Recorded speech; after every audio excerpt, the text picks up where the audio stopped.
Hey, Shalom family. I wanted to share this message that the Most High had dropped in my spirit um, about being a law keeper versus being an image bearer. So, what does that mean? So, let's look at this in the natural first, right? So, think about just the natural laws that we have wherever we live. There are laws. Let's look at traffic laws, for example. We know that in most places you're supposed to wear a seatbelt. You know, you're supposed to stop at red lights and stop signs.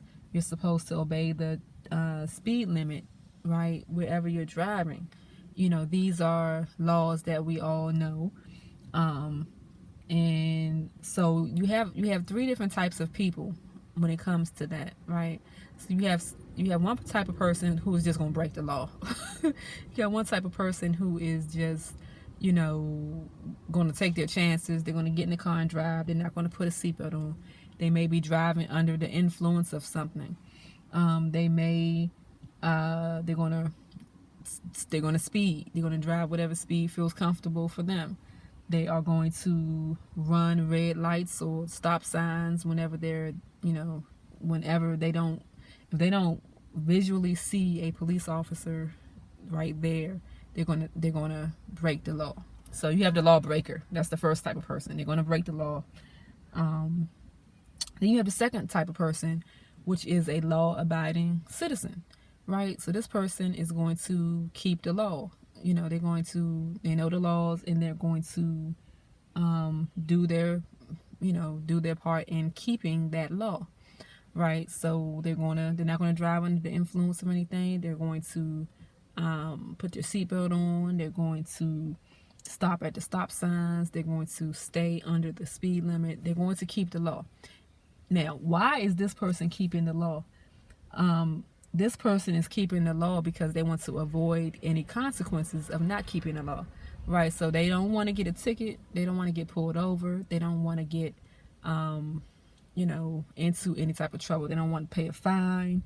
They don't want, their insurance to go up. They don't want their record to be messed up so that they can't get whatever job, driving job, or whatever the case may be.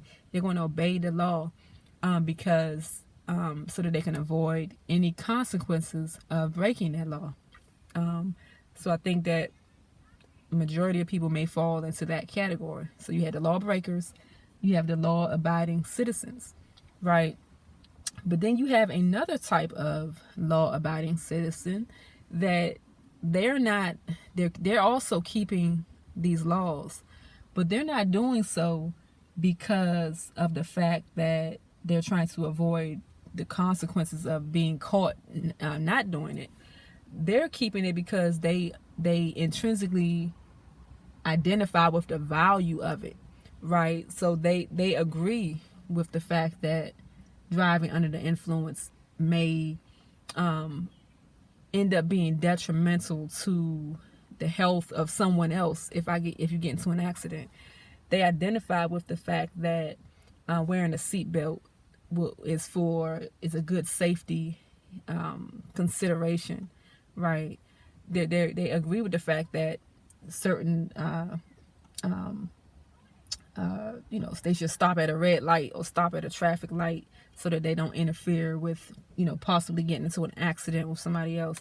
They identify with the fact that, there's a certain speeds for certain neighborhoods, and they should stay within a certain speed, that you shouldn't. They identify with the fact that you shouldn't speed in a residential area because they are conscious of the fact that children are in residential neighborhoods, and if you decide to go 45, 50, 60 miles per hour in a residential area, you may be going too fast and not see a child running out and playing in their neighborhood, and you may hit them. So it makes sense to them to only drive 20 miles per hour or 15 miles per hour in a residential neighborhood. They identify with the value in that, and they have the mindset of the good of the community. They're not looking at themselves and what their preference is. So they are a different kind of law-abiding citizen. They are obeying the laws because they are identifying with the value in it. And so there doesn't need to be there doesn't need to be any consequences. There doesn't need to be any supervision or anything like that. They're just going to keep the law.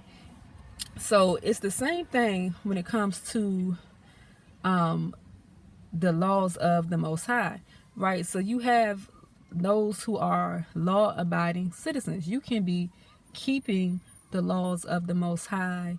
When you look in Scripture, think about in Scripture. Think about the Book of Judges. Think about different time periods where the nation of Israel were in right standing and when they were not in right standing. Well, a lot of times it had to do with who the king was, right? Who was the judge at the time, the king? Who was the person? So when the person who was over top of them was zealous for the Most High, you look through the Book of Kings and stuff. When the king was zealous for the Most High and was about the Most High's right rulings and right judgments, right? The people followed suit. Why? Because that means that the king was going to be exercising right ruling. He was going to be exercising judgment, right? When someone transgresses the laws of the Most High, these things were not going to be overlooked, right? So these things were going to be, so there was right, when there was right ruling in the land, then the people would follow suit. Why? Well, some of them because they wanted to be a law-abiding citizen and not deal with the consequences of not following the commands and following the statutes and doing what was required, right? Because the king was under a righteous king, but you'll see when they were not under a righteous king or a righteous judge or whoever was dictating the judgment of things, then they would be reckless, right? They would depart from the laws. They would do what was allowed them to do. They would do, based off of the allowances. Just like right now, if certain things weren't a law, people wouldn't abide by it. People abide by it because they're being law-abiding citizens and they don't want the consequences of not abiding by it. But if there were no laws of those things, people wouldn't abide by it if they don't see the value in it, right? They don't agree with they're not in agreement with the law, right? They're just submitting to it. So even today, a lot of times people will submit to laws and be a law-abiding citizen, which is a good thing for the community, right? It's a good thing for the community for everyone to agree to abide by the laws. However, like I said, there's a difference between being a law keeper and being an image bearer, right? So the Most High is looking for image bearers, right? So the Most High, when they had the law and they were keeping the law, the Most High says that it was a better covenant that was going to come. And he says, the law is not going to be something that's outside of you. He says, I want to write my laws in your heart, right? Because when he started with Adam, he says that he wanted to make man in his image, in his likeness, right? But Adam quickly departed from the law of the Most High, and Adam began to have sons, and it says when he had Seth, it says that he had a man in his image. So we have the Son of Man filling the earth, right? The Son of Man filling the earth, the likeness and the image of the characteristics of man, the character of man filling the earth. But the Most High is trying to make sons of Yah, sons of Elohim, those who are carrying his seed, and they're going to bear his image in the earth. So these people, he's going to write the laws in their heart, right? He said, I'm going to write my laws in your heart. So we see this when we think about now the Messiah, when the Messiah is dealing with the laws and he's dealing with the things, and he's telling the people things like, about not committing adultery. But then he says, well, if you've looked at a woman lustfully, you've already committed adultery with her in your heart, right? So what is he dealing with there? He's showing the difference between being a law-abiding citizen, not committing adultery, but being a image bearer. You're not going to lust in your heart because you understand the value of this, and you're not just trying to outwardly obey. Because the person who is lustful in the heart, even though they have not committed adultery, they have not broken that law, they desire to do so. And if they could do it without getting caught, they would. So that is not the character and image of Yah. That's not one who carries the image of Yah, but that's a law-abiding citizen, right? So we have to be careful to not be law-abiding citizens. So the Messiah was bringing that out, and because he was called by Yah a son of the Elohim, so he's bearing the image and character of Yah. So he's teaching the son of man, the sons of men, the difference between obeying, being a law-abiding citizen, which a lot of them pride themselves in being, versus being an image bearer, which is something where there's a law that's written on your heart that changes you from the inside, that causes you to think and to relate to people, to the Most High, to situations in a way that reflects the image of Yah and his character, right? Versus just trying to obey the laws, because that pleases man, that will appeal to man. That's good enough for man, long as you stay in order, but it does not show who you are on the inside. When the rich young ruler came to Messiah and said that he had been obeying all the laws all his life, but then the Messiah said, okay, well, we'll sell your belongings and come follow me. He wasn't able to do that. Why? Because he was a law-abiding citizen, but he wasn't an image bearer. He was missing something. And this is what the Most High is desiring. He's not desiring us to just be law-abiding citizens. So we have to be careful that we're not just doing things that we're checking the checklist. Okay, I kept this Sabbath and I didn't do this and I didn't do that. Okay, I'm doing this, and we have a checklist of how we're being a law-abiding citizen. But in our hearts, the law is not written in our hearts. We're obeying the laws to avoid consequences, right? But we're not being transformed into his image to where it is a part of us, right? To the point where it is a part of us, and we are actually taking on that the principle of the law.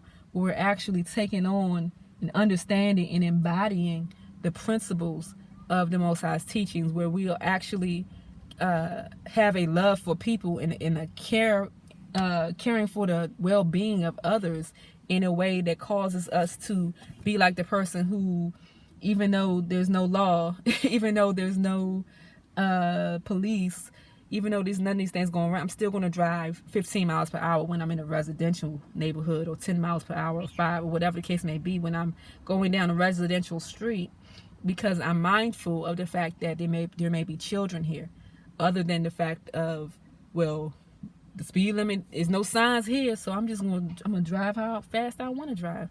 That's what a law-abiding citizen would do. You only going to abide by the laws that are placed before you. But the Most High is trying to make us in his image, to be sons of Yah, to be rulers. Because how do you rule if you don't have right ruling within inside of you? If you don't have righteous judgment, if you don't have the care and concern of the well-being of the whole, right? If you don't have this written as a law in your heart, you're not going to know how to righteously judge. And we're supposed to be a royal priesthood. We're supposed to be a kingdom of priests. A kingdom is those who rule, who are exercising right ruling. How can you be in that position when when your ruling is off, when your discernment is off, when you're not operating in justice, when you don't have this law written in your heart? So you're going to pervert justice in some way, shape, or form. You're going to end up perverting justice because you have not taken this law on your heart. So the Most High just dropped that in my ruach about being a law keeper, being a law-abiding citizen, versus being an actual image bearer, one who has been transformed by the word of Yah, the teachings of Yah, the laws of Yah, who delight in them, and becomes written in the heart, written in your inward being.